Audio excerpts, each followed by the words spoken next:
నీ గుడారంలో ఎవరైనా పాపం చేస్తే deal with it very strictly. పోనీలే ఉండలేలే, పాపం చెల్లిపోతుందని ఉండొద్దు. అరే నీ ఇంట్లో నాకు పాపం వస్తే ఊరుకుంటావు? పట్టుకుంటావు, కట్టెబట్టి నెత్తికోడు కొట్టి దాన్ని చంపినాక నీవు వదిలిపెట్టావు కదా. అంతకంటే చాలా చెడు.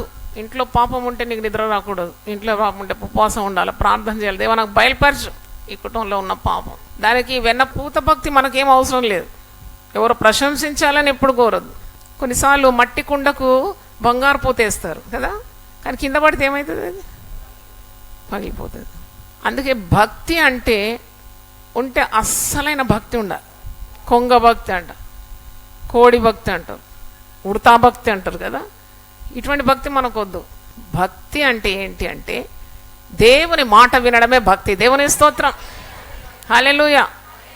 అయ్యో ఇశ్రాయేలు నా మాట వినినేడలే ఎంత మేలు. కీర్తనలు 81లో ఉందా మాట చూడండి. ఇశ్రాయేలు నా మాట వినినేడల ఎంత మేలు. 81వ కీర్తన 13వ వచనం. అయ్యో నా ప్రజలు నా మాట వినినేడల, ఇశ్రాయేలు నా మార్గములను అనుసరించిన ఎడల ఎంత మేలు. కీర్తన 81:13 చదువుతున్నాను. అప్పుడు నేను వేగరమే వారి శత్రువులను అణగద్రొక్కుదును, వారి విరోధులను కొట్టుదాం.